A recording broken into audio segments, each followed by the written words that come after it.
Middagavond by die kroeg, die geselskap is aan die gang.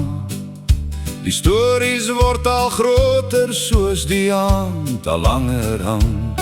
Toe sê iemand met 'n glimlach, hier kom ons weer, ek weet, alweer jy en jou steekstorie, vertel hom vir ou Gert.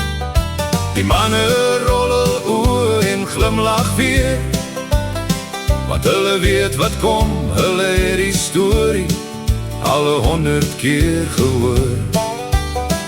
Maar nog steeds lag hulle daarom. Ja, kom vertel hom weer, ou maat, ou Gert het hom nog nie gehoor.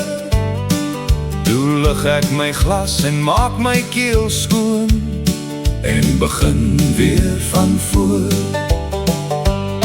Dit was jare terug op 'n koue aand, toe ek sommer deur die dorp gaan ry. 'n Liggie in 'n venster het my aandag daar gevang verby.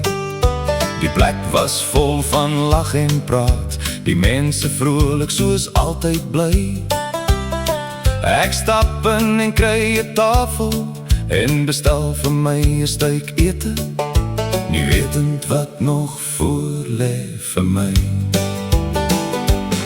Toe die bord uiteindelik voor my staan, moes ek 2 keer mooi gaan kyk. Ek soek die tyd van die spyskaart foto, maar die bord lyk skraal en bleek. Ek sny en soek en skuif die kos, ek wonder waar die vleis dan bly.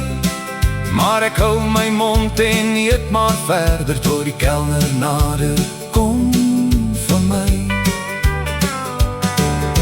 Die manne rolle oë en glimlach weer, want hulle weet wat kom, hulle het die storie alle 100 keer gehoor.